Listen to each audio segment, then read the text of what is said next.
it's Lorraine here from Lilia Sewing Designs. Today I'm going to show you how to make a back loop only ribbed band, but instead of making your band and then connecting it to your garment separately, we're going to make it and attach it as we go along. So this is what we're going to create. Just going to use this side of the fabric to demonstrate how we do that. So take your yarn and your hook, and your hook will normally be a size smaller than your main garment, but you'll use whichever hook is mentioned in your pattern.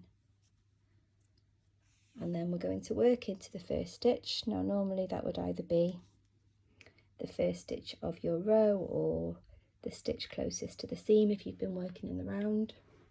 And we're going to create a row of chains. So I'm just going to do 5 here. So that will be the depth of our rib plus whatever turning chains we need. So I'm going to work in, if we're talking US terms, I'm going to do a single crochet back loop only rib here, but the same would apply whether you're doing a half double crochet or a double crochet or even a slip stitch.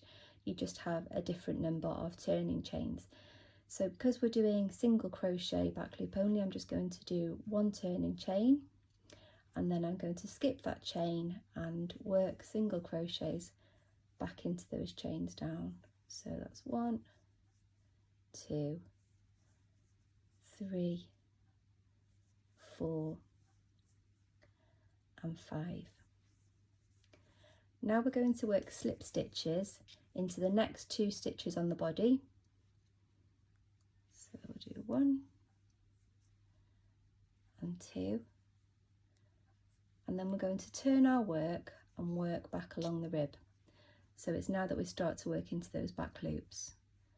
So we're going to 1, 2, 3 and 4 single crochet into the back loops, and then on that final 5th single crochet we're going to work through both loops, and that just gives us a neater finish. Chain 1 turn and work single crochets back into the back loops again. So you'll have 5 of those along. That's 4 and 5, and then again we're going to work slip stitches into those next 2 stitches. If you're doing a half double crochet or a double crochet back loop only rib, you may find that you want to work into 3 stitches along the body with those slip stitches, but you can experiment with that. The more slip stitches you do, the tighter your rib will become. So if you're finding that your ribbed band is too wide, then adding in an extra slip stitch between each row will bring that in for you, make it narrower. And then you just continue again, working that same process over and over until you get to the end of your row or back around to the end of your round.